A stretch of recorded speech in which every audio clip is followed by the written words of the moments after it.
Welcome my dear student. দেখো, রেলের বিভিন্ন পোস্টে যেমন ফর্ম বেরোয়, তেমন রেলওয়ের প্যারামেডিক্যাল পোস্টের ফর্মের অ্যাফিলিয়েশন কিন্তু পেয়ে গেছে। মোট 600টা ভ্যাকান্সি আছে।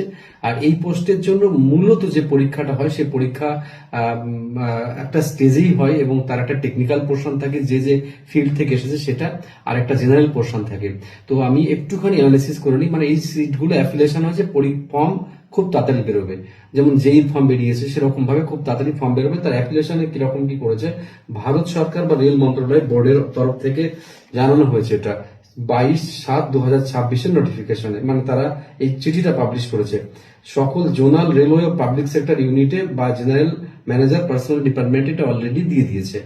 2026 সালের বিজ্ঞপ্তি প্রকাশের জন্য অনুমোদিত প্যারামেডিক্যাল বিভাগের শূন্য পদ, সেটা হচ্ছে যে 9টা পোস্ট মোট থাকবে, 600টা শূন্য পদ থাকছে। সেন্ট্রালাইজ এমপ্লয়মেন্ট নোটিফিকেশন এর প্রকাশের অনুমোদন মিলে গেছে সেটা। এবার আমি বলবো কোন কোন পোস্টের জন্য, যেমন তার লেভেল কি আছে। দেখো, ডায়ালিসিস টেকনিশিয়ান আছে, লেভেল 6 এর আছে, শূন্য পদ মাত্র একটা। এবার আরো বেশি বেশি গুলো আছে, যেগুলো ইসিজির আছে, সেটা হচ্ছে 4টে শূন্য পদ। ল্যাব অ্যাটেন্ডেন্ট, তার শূন্য পদ হচ্ছে 31টা। নার্সিং সুপারিনটেন্ডেন্ট, তার শূন্যপদ 352টা। এটা কিন্তু খুব ভালো পোস্ট। রেলওয়ে ডিপার্টমেন্ট, মেডিকেল ডিপার্টমেন্টের লোকদের খুব খুব ভালো, মানে স্যালারি থেকে শুরু করে খুব ভালো সম্মানও প্রোভাইড করে। ফার্মাসিস্ট এন্ট্রি গ্রেড, সেটা হচ্ছে লেভেল 5, সেটা 120টা সিট আছে। আর রেডিওগ্রাফার এক্স রে, সেটা 25টা সিট আছে।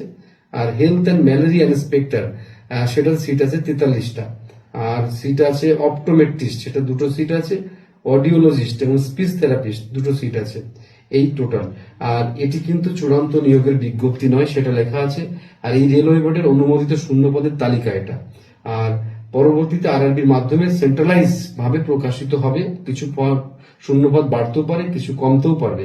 সবচেয়ে বেশি শূন্যপদ রয়েছে নার্সিং সুপারিনটেন্ডেন্ট পদে 372টা, এরপর ফার্মাসিস্ট পদে 120টা, হেলথ অ্যান্ড ম্যালেরিয়া ইন্সপেক্টর পদে 43টা শূন্যপদ।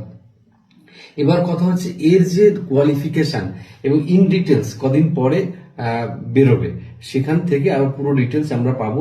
আপাতত এই ইনফরমেশন, তোমরা প্রত্যেকেই ভালো থাকো এবং প্রত্যেকেই তোমার সেরাটা দিয়ে পারফর্ম করো। জীবন যুদ্ধে জেতার জন্য রেগুলারিটি মেনটেন করা খুব দরকার, খুব দরকার।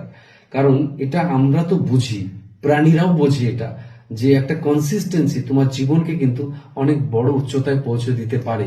আর এটা সবসময় মেনে চলা উচিত আমাদের। আর সেভাবে পারফর্ম করো। রেলওয়ে বোর্ড কিন্তু কথা রাখছে, সেই জন্য তাদের ফর্ম কম বেশি, কম তো ভ্যাকান্সি বটেই, তার মধ্যে থেকে নিজেকে জায়গা করে নিতে হবে। এটাই কিন্তু সব থেকে বড় চ্যালেঞ্জ। বেস্ট অফ লাক, খুব ভালো থেকো, বাই।